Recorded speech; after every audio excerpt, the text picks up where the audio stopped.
And welcome to GPS for the Soul, Beginner's Guide to the Tanya. We are up to chapter 4. And as we begin chapter 4, I want to share a quick story that I heard someone was talking about today. He met someone who was in the hospital and had been in the hospital at a time when in the same hospital was Albert Einstein was in the same hospital at the time. And the person was so excited and sharing that they had actually not only got to meet Albert Einstein, but he'd asked them to go get a Coke.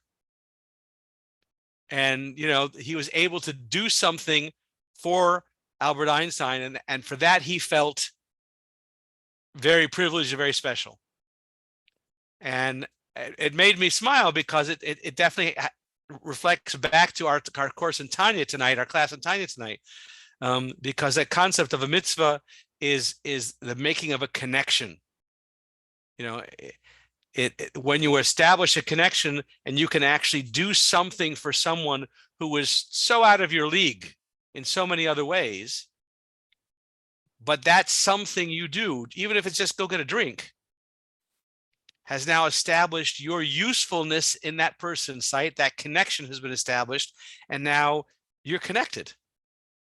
And so it's a tiny thing, but at the same time, it makes a huge difference. And so that's what we want to talk about tonight in chapter 4. Chapter 4 of the Tanya, it says the soul's attributes find expression in garments, the garments of thought, speech, and action. And the garments, more than the attributes, make the greatest connection between the soul and God. And we're going to talk more about that aspect of it as we go through. So we've been talking so far about the construct of the human being vis-a-vis the physical human being and the godly soul and how that finds expression. We've talked about Chachma, Bina, Das, wisdom, understanding, and knowledge. And those are the top 3 and attributes. And then we've talked about the 7 emotional attributes that are spawned by wisdom, understanding, and knowledge. And then, but all that is still in the spiritual realm of things, right? It's all still could be spiritual and internal. Now we talk about how do those things find their expression, right? And so we talk about garments. And Kabbalah uses the term of garments here because garments are something you take on and you take off, right? I have, remember years ago, I was in the world of theater from about 4th grade all the way through college. Involved in the world of theater. And one of the things we talked about is if you get a really good costume, the costume can help you get into character. It helps you become who you are. Even, on a lighter sense, you dress up for a special evening. You put on a hat and jacket and a tie, or you put on a fancy dress for a wedding or something. You feel elevated, you feel different, and therefore you dress. The dress, what is it? What was the old saying? Dress makes the man, right? The way you dress helps make you that person, and we see that certainly within the military. We don't behave the same in uniform as we might otherwise, and certainly when in dress uniform, the behavior changes completely as well. So, the idea of begodim, of garments, is an expression of who we are. So now the question becomes the garments of the soul. Garments of the body, we talked about, can be the clothing you put on and the things that you wear. But the garments of the soul can be thought, speech, and action. And they, like external garments, they are an expression of what's going on inside. So we choose to express the way we want to be viewed by others in the world. We do so by not only what we wear, but the words that we choose to express and the actions we use to take. And although our clothes and the outer garments are not necessarily compatible with our true inner characteristics, our godly soul, but it does serve the role of what we choose to express from within. So if our godly soul wants to express our connection with God, then we can see that in our thoughts, in our words, and in our actions. Obviously, that order is a descending order, because our thoughts are still more refined, and within us, what we choose to express in our words is less, and then by our actions, again, even more and more physical, even more and more coarse. But they are expressions of who we are and how we want to be seen in the world. I can remember a time when I was in a synagogue, attending a synagogue services for a number of years in a place, where the after service banter, while people were getting coffee and cake and starting to begin a sit down for a class together, the after services banter was condescending, just short of your mama wears army boots. It was condescending in a joking manner. It was all meant in good humor, but it was still cutting people down. And at some point, I caught myself participating in that. And I thought about it, and I said, that's not me, and that's not how I want to represent me to the world. And I'm not going there anymore. And then I stopped it. And then a little while later, I took the opportunity to speak to a couple of the rabbis that were in this synagogue and mention, I've noticed this. I don't think it's becoming of your stature. I don't think it's a true expression of who you are and your thought processes. I thought I'd bring it up to your attention, and they agreed, 100% agreed. And it changed. And of course, with fewer and fewer people participating, it slowly dissipated itself. So I was able to kind of make a change in the environment by bringing it to people's attention that the way we were speaking was not really representative of the people I knew them to be, including myself. So we go back to the idea of the garments. The garments are things that we represent our inner thoughts, our inner processes, and they can represent the animal, but they can also represent the godly soul. And it depends on what we choose, because just like external garments, we can make a choice how we're going to be represented. We can choose to say kind words, and we can choose to say cutting words. We can use words to build people up or cut them down. It's our choice what we say, and certainly how much more so with in the realm of action, physical actions. So if we're making a conscientious choice, that we want our godly soul to be revealed in our thought, speech, and actions. So how do we make those changes? So step number one, I'm on page 41. Step number one would be meditating on God's greatness. The sample story I've shared a number of times, and it just, to me, it is still a beautiful, beautiful story. General Stephen Scheich, Chief of Chaplains, United States Air Force, a couple of years ago, just five years ago. And he was at the Air Force Academy making a presentation during the National Character and Leadership Symposium. And what he was speaking on topic was the spiritual warrior. And he spoke about the spiritual warrior and then power and everything else. At the end of his presentation, one of the cadets raised his hand and said, "But sir, I'm not religious." And General Scheich had the best response. He smiled from ear to ear, and he said, "You live in Colorado Springs. You wake up every morning, walk out of the dorm to the Colorado Rockies. Come on, you cannot tell me that is not a spiritual experience." And the cadet smiled and said, "Okay, you're right. You're right, sir. You're right, sir. Absolutely." And what tickled me is that, and we'll see this later in Tanya, that Alter Rebbe talks about this, is that the lower level of yira, of awe of God, can just come from the world around us. When we look at the Colorado Rockies, we look at the Grand Canyon from the edge, you know? For me personally, it's going to the edge of the Pacific Ocean. It didn't matter if I was in Colorado, it was in California, or I was in Sydney, Australia, but going out to the Pacific Ocean at sunset and the darkness, and to see the great expanse of sea and sky is always a moving experience for me, always. And that gives us a sense, a feeling of the infinite, right? So you can look at the macro, you can look at the micro, but nature in and of itself, if we stop to contemplate and experience the beauty and the awe of nature, the colors that nature shares, right? There's just so many ways that we can be awed by nature itself.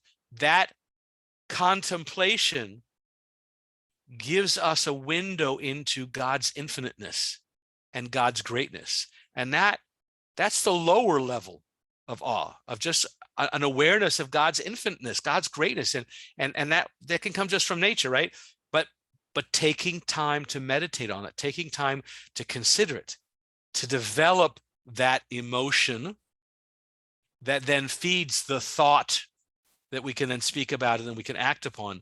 And that's the beginning, step number one. Number two, feelings of love and fear towards God are aroused through that meditation. So we're now arousing the midas, the emotions, the seven attributes we talked about of the emotions, raising those up. Those feelings can now be expressed through a garment, because they've raised up from emotions to thought, machshava, dibra, maisa, chachma, bina, and das, wisdom, understanding, and knowledge, that can now then be expressed in machshava, dibra, and maisa, in thought and in speech and in action itself. So we begin with meditating on arousing our thoughts and processes through the greatness of God, getting a feeling for the awesomeness of God, rousing those feelings, now contemplating those feelings in a way that we can express them in thought, and then bring those out to speech and into action, actually, motivating our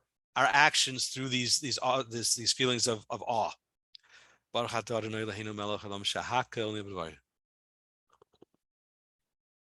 So here we're talking now again. So we've thought that the emotions, the intellect, then using the intellect to guide our emotions, and then how they get expressed in thought and in speech and in action. Now, there's a great example here for young couples that he brings out here in chapter 4, in page 41. He gives 4 scenarios of a husband and wife. And it's kind of funny, but there's a realism to this, right? So in the first scenario, the husband, he loves his wife, but he doesn't find the means to be able to express that in word or action. So his feelings are there. Intellectually, he knows it's there, but he doesn't find the words or actions to express to his wife how much she actually means to him. When he goes to try and express it, second scenario, he goes to find expression for his love for his wife. And so what does he do? He gets her a birthday present, and he gets her a lawnmower, because he would appreciate a nice, good lawnmower. So he gets a lawnmower. And obviously, to her, that's not an expression of his love. It's an expression of his love for himself. He would appreciate a lawnmower. She doesn't. And so he's missed the boat again. Scenario number 3. Okay, now he understands that if he actually cares about his wife, he has to bring on expression of appreciation in words and in thought, but bring it to what she actually would appreciate. So he finds something she would appreciate, flowers or jewelry or whatever it is, and he gets them and he brings them and he presents them. Here you are, honey, period. Well, he got the action right, but he did it without the endearment that could come with the way he presents it and the words that he brings with it. So he still missed the boat. And finally, we get to the fourth scenario. He's finally figured this out. He finds a gift for his wife that she actually would appreciate, and he presents it to her in a loving way with words of affection and appreciation. Now, when we talked about a husband and wife, so in this case, we were thinking about a human husband and wife, right? But in actuality, we're talking about, like King Solomon in his last volume, he talks about, it's a whole love story, right? The Song of Songs. It's a whole love story, but he's not actually talking about a man and a woman. He's talking about God and the Jewish people. If we appreciate what God does for us, we can take ourselves out to dinner and celebrate how much God does for us. Well, that's nice, but how did that express to God how much we appreciate him, right? So we have to find out what does God want? Well, it happens to be that he's actually listed some things he would like from us in the Torah. And those are things that are meaningful to him. So he's given us a list of mitzvahs we can do. So when we choose to do a mitzvah, we can do the mitzvah perfunctorily. You know, Nebuch, I have to put on tefillin today, and it's such a tircha, and such a shvet to zayin a yid, all the difficulties we have to, he's still doing the mitzvah, but with an attitude that's not really expressing of adoration and love. On the other hand, we could take the time before we eat and say a blessing with thought in mind that we actually have gratitude to HaKadosh Baruch Hu, to God, that he has granted us these things that we not only nurture us, but we actually find enjoyable. And so how much we appreciate that. And we say that not only in the words of the blessings, but we actually think about that gratitude when we're saying the blessings. And now we're actually sharing our love for God in a way that can be appreciated. So it's really, this marriage is between God and the Jewish people, and how we express our appreciation for God. So again, first thing is to work up the emotions, becoming aware of the gratitude and the marvelousness of God's vast universe, and how all the things he's done for us.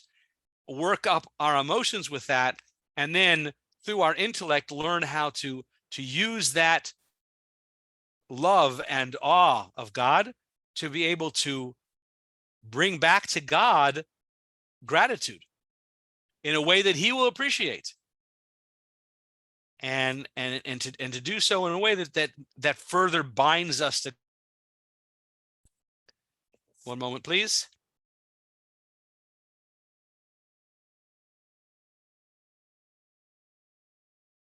One of the blessings of mute buttons. Excuse me. So again, so we have the intellect, we have the emotions, we have the intellect. The intellect then can use, the intellect will use the garments of thought, speech, and action to acknowledge our and build on our relationship with God. And what's fascinating, I'm on page 43 in the middle. If we look closer at the idea of a mitzvah, a commandment from God, the word mitzvah comes from tzetzav, meaning team. God put us on his team. It's actually through the mitzvahs that we are able to connect with him. We're using the mitzvahs to build our relationship with God through the things that he appreciates. So it works both ways. We're doing so much more. When we do a mitzvah, we're doing so much more than we actually realize at all. There's just so much more happening there, because in one sense we're doing this acknowledgement to God, this appreciation to God of the opportunities we have, that the things that we have gratitude for, that he's blessed us with, but also the greatest of which is the opportunity to connect with him, to connect with God Almighty through our mitzvahs, and build that connection. So let's talk about the connection. What does that connection actually look like? What's happening there, right?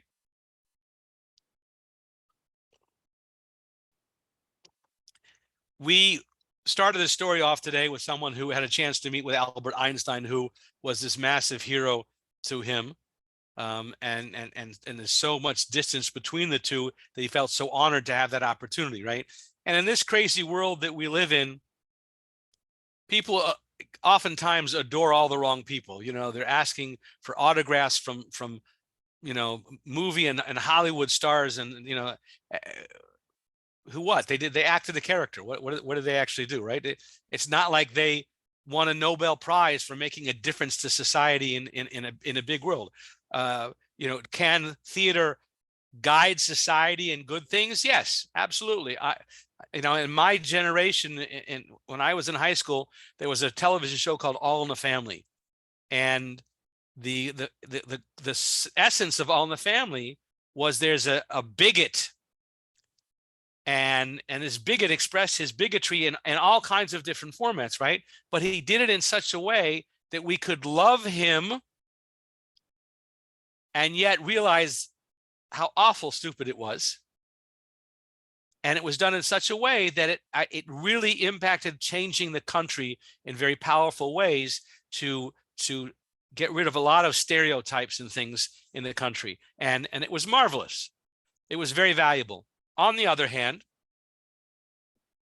there were some other shows on television that I think took our generation down the tubes, that were, the humor became vulgar and crude, and I think it brought a lot of detriment to society in different ways. So lots of different ways to look at this, but bottom line is, who do we put up on a pedestal to emulate and to adore?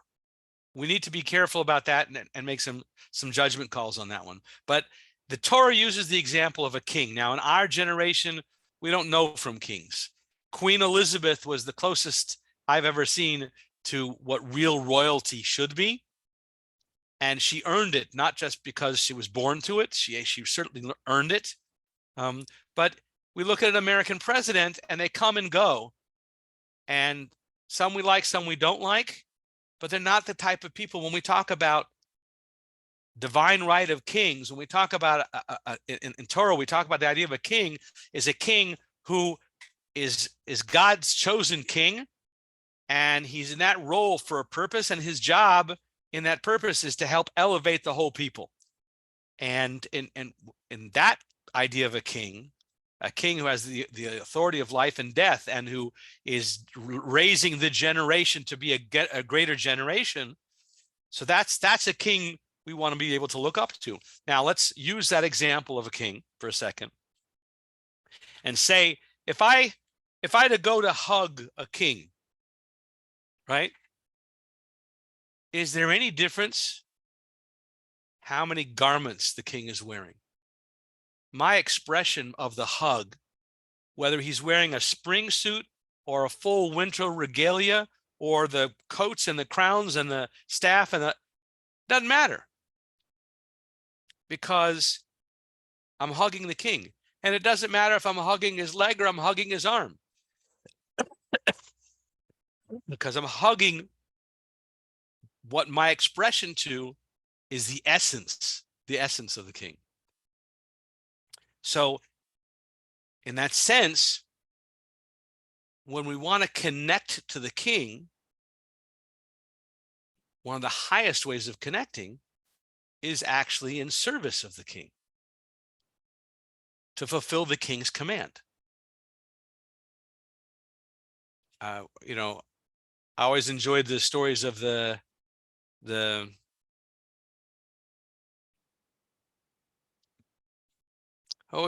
Three Musketeers, right? The Three Musketeers, the Four Musketeers. There's always some humor in it, right? But the essence of the role of the Musketeers was their complete devotion to the king. Absolute devotion to the king unto death, right? One of the things I think about of those who've done their service in the military, willing to put oneself in harm's way for the service of a greater good. And that's the essence of military service.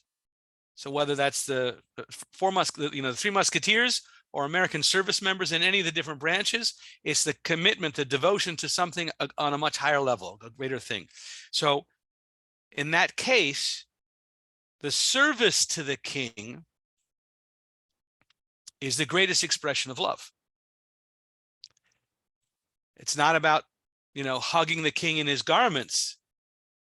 Much greater level of service and devotion is to be able to fulfill the king's command, which a command is a verbal expression of the king's inner desire. What does the king truly want?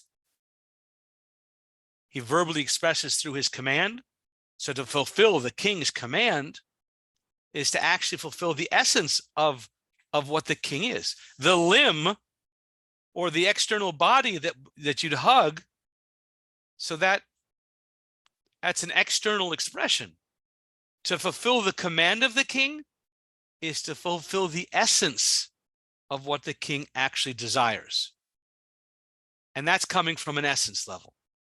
So when we choose to fulfill mitzvahs, it's not only like hugging the king. That's much deeper than that.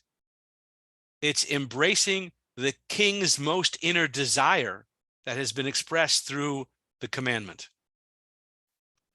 And we're connecting with that.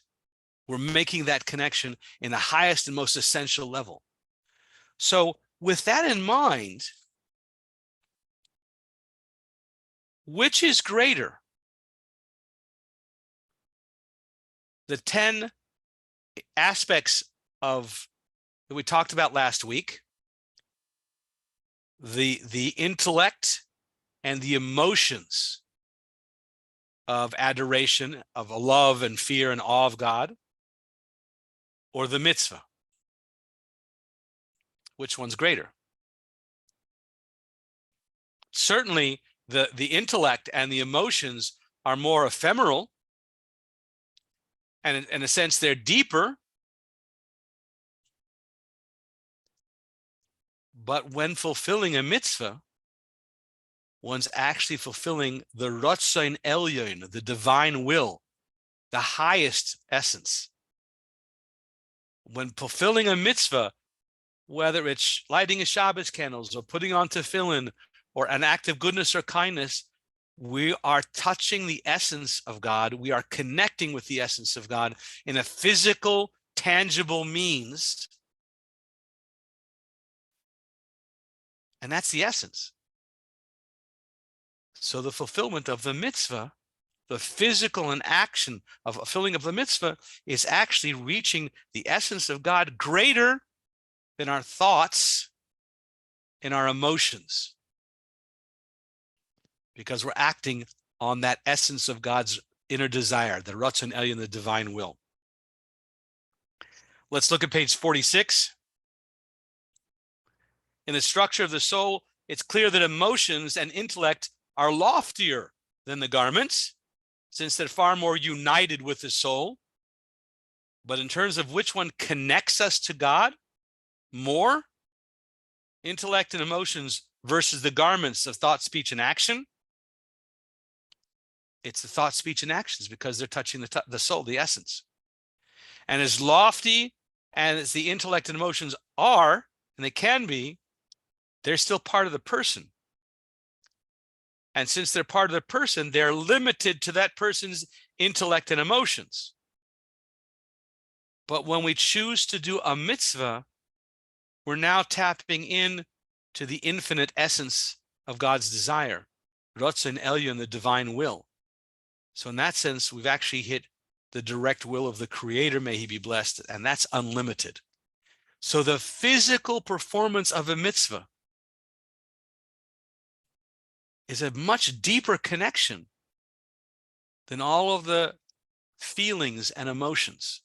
The feelings and emotions can stir and push the fulfillment of the mitzvahs, and they can ignite and elevate the mitzvahs. But the mitzvah, the physical, tangible mitzvah itself, is the essence of God. And in that sense, establishes a much greater connection there. So, open mic. What'd you hear? Dave, go ahead. I have I have a question. What we studied last week about the three sides, left side, the right side, the middle. Right. And it all talked about on our conduct.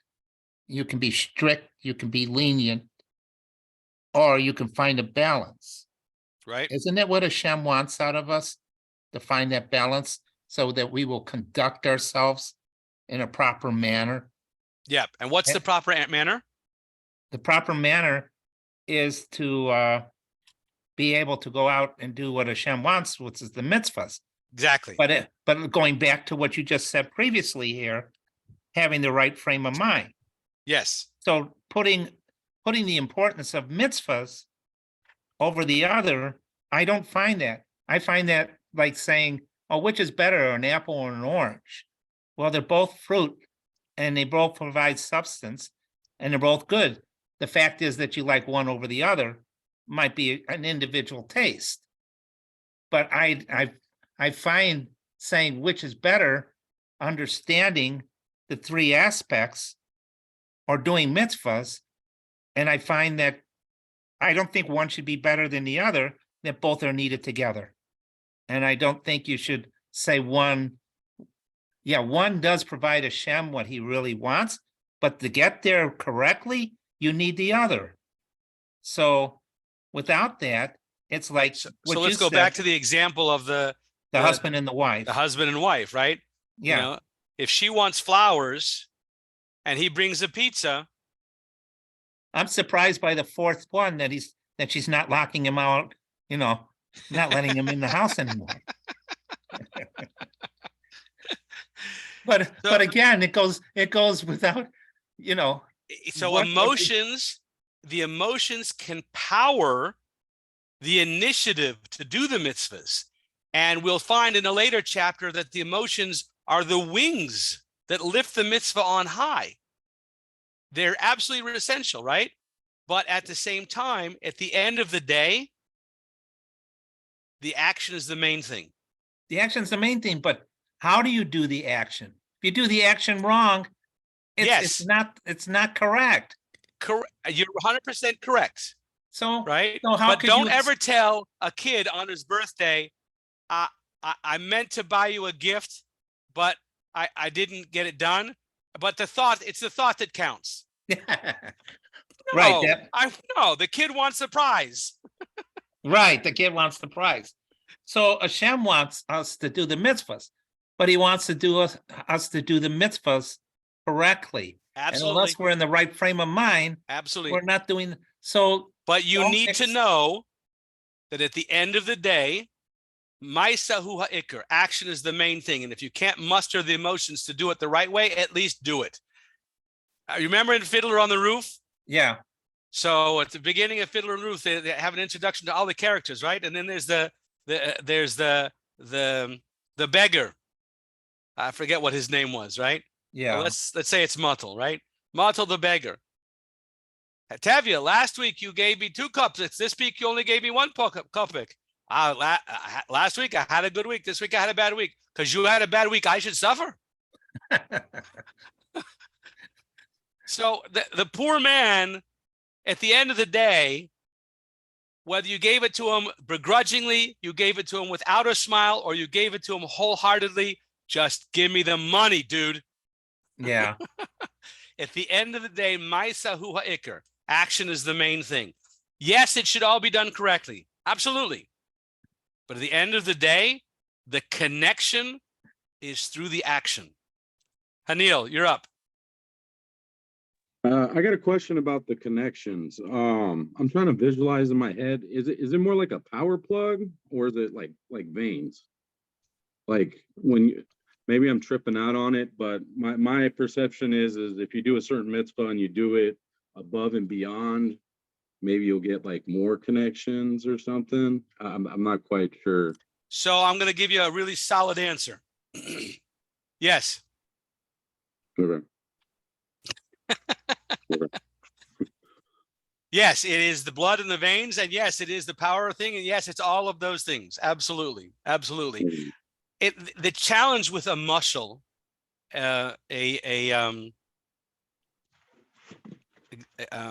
parable, example, story, right, is that they will all break down at some point. They're helpful to explain and get ideas across, but they always break down at some point. So the beauty of the blood is that, yeah, one of the commandments is we don't eat blood because the life of the soul is in the blood, and the energy of fulfilling anything gets to all of the muscles and the brain and all the tissues of the body through the oxygen and energy that's provided through the bloodstream that feeds the rest of the body. It's absolutely critical. Absolutely true, right? Without the central nervous system, it's not going to work either, right? So yes, each example has power of its own and validity of its own, but they will have their point where it starts to break down. Because at the end of the day, we are human with human intellect. God is infinite. How can we give over an infinite concept to a finite brain? So we take what we can to understand as much as we possibly can. At the end of the day, we just humans. It's all we're going to get. It's going to be beyond us at some point. Bernie, you're up. Yeah, I was thinking this chapter he refers to a husband and wife. And I was thinking, and I say I'm a fan of old time radio. So there's a routine called the Bickersons. You ever hear the Bickersons? Don Amici, I think Francis. I can't remember her last name. They were always arguing, and she'd always wake up like he'd be sleeping in the middle of the night. He'd be snoring, and she couldn't stand the snoring, so she'd wake him up, and she says, "John, Blanche, what do you want, Blanche? I'm trying to sleep." And he's, do you love me, John? I'm trying to, let me go back to sleep. And she keeps on nagging. You love me? She says, yes, Blanche, I love you. She says, you say it, but you don't mean it. And she goes, what do you mean I don't? Of course I mean it. Well, you never take me out to dinner or anything. She goes, all right, John, all right, I'll take you out to dinner. Goes, yeah, you stayed, but you won't do it. And it goes on and on like that. And she's like pestering him until he agrees to everything she wants. And then he goes back, finally she leaves him alone for a while. So I think maybe God will do the same to us if we don't listen. So you say it, but you don't mean it. If he would truly use those expressions at the right time, he'd be able to get a night's sleep. Right. Right? But that's on him. Right. He needs to know. So I heard one of the rabbis, what was he saying today? That no relationship was ever built stronger by bickering and focusing on the negatives. Relationships are built on focusing on the positive and acknowledging and appreciating the positive and learning to ignore the negative as much as possible. That's how relationships are built. And I think that's an important and a very important lesson. I did hear, we're sharing a joke. So the joke of the day that I heard was, Mama was trying to get the kids to get into the school play, participate in the school play, go get involved and participate and get a part, go audition and get a part. And finally the boy comes home, he says, Mama, I got a part in the school play. And she said, yeah, really? What part are you playing? He said, I'm going to play the Jewish husband. She said, go back and tell them you want a speaking part. Miriam, what are you walking away with tonight?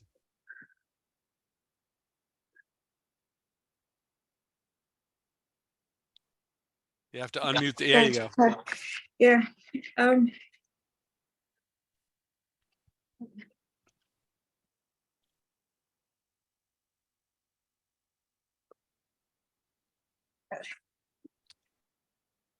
Importance of building up relationships. I think the Meister Hawaii thing was a chiddush to me, because I learned in the past that machshava does count for mitzvos, but not for averos or something. Right. So obviously, like follow through. Right. Follow Yeah. through. Yeah. Right. Ma'aseh hu ha'ikr. Action is the main thing. At the end of the day, that's what actually counts, is doing the acts of goodness and kindness. And the pauper doesn't care what your beautiful thoughts were, as long as he gets the money, gets what his needs are. Absolutely. Moshe, how about you? What's up, Miriam? Haven't seen you in a while. But what do you call it? Yeah, just Nike it. Just do it. I realized I learned from the Alter Rebbe before that every time we do a mitzvah, we build an eternal connection to Hashem that can never be broken. Never be broken, no matter what we do, no matter if we commit averos or whatever, or we have a ruach stus. Like even the Rebbe says, it's not us committing the avera, it's a ruach stus, it's the spirit of folly. That's the only way we can do something so stupid, because we are eternally connected to Hashem, to our source. That's not our true selves. So yeah, I mean, just focusing on mitzvahs and continuing to do mitzvahs. That's what it's all about. One of the things we talk about with our kids is building up your positive emotions bank, making deposits, right? Finding good things to say about others, listening to the good things that are said about you. Oftentimes someone will say a good thing about us and we'll negate it, we'll give excuse for it or something like that. No, acknowledge and accept when we've done exceptionally good things, when we've done acts of goodness and kindness, accept it, embrace it, and let that go into your self-esteem bank account. And when working with a partner or a spouse or a business connection, how can I build up that relationship through making deposits in their feel-good account? There's going to come a time when I'm going to have to make a withdrawal. There's going to be a time when I'm going to have to reprimand somebody, or I'm going to say something stupid I didn't really mean, and it's going to take away from their feel-good account at my expense. And how much damage can that do to the relationship? But if we're constantly making deposits in that relationship account, conscientious deposits, actual acts of goodness and kindness, then when the tough times come, your withdrawals won't be as hard a hit, right? Yeah. There was a 30-day period. My wife and I did an experiment, right? We had a challenge. We challenged each other. Who can do more in service of the other person? It was a 30-day challenge. Who can do more in service of the other person? And it was a fascinating experience, because while I was preoccupied trying to find out what I could do for her in words or in thought or in actions, whatever, but things that I could do for her, I didn't focus on what she was doing for me. And I found out somewhere along the process, I actually didn't need to worry about me because she was taking care of me. So I didn't have to worry about my meal coming up or, whatever it was. She was so focused on taking care of me that I didn't need to think about me at all. I was so busy focused on her, she got that too. And so now in our relationship with God, are we focused on what God's doing for me or what I can do for God? And depending on where our focus is, that's going to build up that relationship account. Almost sound like John Kennedy there for a second. It's not what your country is, it's what you can do for your country. Exactly. Right? It's not, if we are so bent over about ourselves and our own needs that we no longer take care of others, then we are certainly going to be disappointed, because no one's ever going to do all the things we want for us. Right? We need to take care of ourselves, but at the same time, if we're so bent out of shape that we're focused only on us, then it becomes counterproductive, and we only find the things that are wrong. Whereas if we're focused on doing for other people, then it changes the focus, and we seem to somehow be taken care of. Stan, how about you? Let me come off mute here. So I thought that was a powerful lesson, Rabbi, and I appreciate your focus on some very important points. The main one that came across to me was the power of action, in particular the action of consistent with behavior of the mitzvot, the power there, and the importance of that. However, so let me put a comma, however. When I go to the book in the conclusion on page 46, there seems to be another side of the story that I didn't hear as much about. And to do that, I'll direct to the last sentence. We do this by fulfilling the mitzvot action, which is what we just said, and through thought and speech, learning Torah, which is also a part of directly connecting to him. Right. So learning Torah seemed to be a part of the story of this part of the Tanya that we didn't talk a lot about, but it got my interest as well. Absolutely. And I think we're going to get into a chapter later where the Alter Rebbe is going to lead us through an argument. What's greater, learning Torah or doing mitzvahs? Which of those is actually greater? And we're going to bring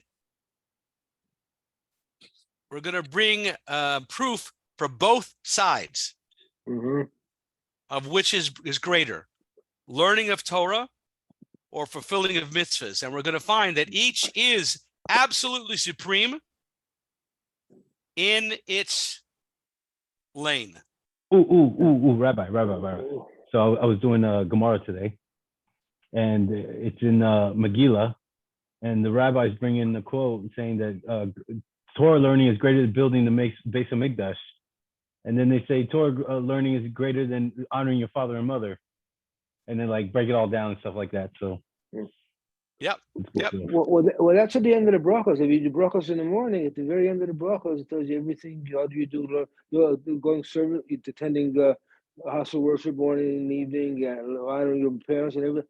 And it says at the very end, and the greatest of these is learning Torah. Talmud Torah Keneged Kulam. The learning of Torah is equal to all of them. Isn't the learning of Torah a mitzvah? It's one mitzvah. Well, then which is greater, doing a mitzvah or mitzvahs? So we're going to talk later on. The Tanya is going to come back to, and I'll give you an insight into it now. Right, the action mitzvah is fulfilling the Ratzon Elyon, the divine will.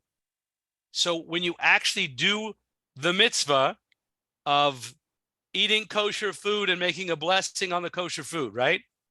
When you physically do that, you are connecting with God's essence and his divine will. When you learn Torah, you are learning God's divine will in a way where your mind is encompassing the Torah and at the same time is encompassed by the Torah. What greater connection can you actually have than that? So we'll get into that argument later, but as Stan brought it up, yes, there's action fulfilling mitzvahs, which are the Ratzon Elyon, the divine will, and there's the learning of Torah, which involves thought and speech, which is also connecting with the divine will. Both of those are, thought, speech, and actions, the garments. The purpose of this chapter was to focus on the idea that the chapter, the focus of this idea was that this chapter is focusing on thought, speech, and actions are garments of the divine will.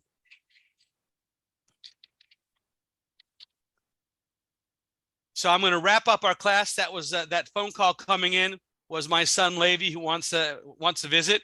So I'm going to talk to him a little bit. Can he Um, visit with the rest of us? And Yeah, no, we he's will not going talk to him visit with the too. rest of us. He's on Ah. he's on FaceTime. Oh, But- okay. But I do want to say, God willing, same time next week, and we'll Yes. working on chapter 5. Okay, Always a pleasure, and we'll talk to you soon. okay. Thanks for joining. God Tell bless. Levi Okay. we said Okay. hello. We'll say hello Pleasure. to Levi. And Hello, don't Levi. forget to make an accounting tonight. Counting of the Omers. Fear's Yeah. Omer. Yeah.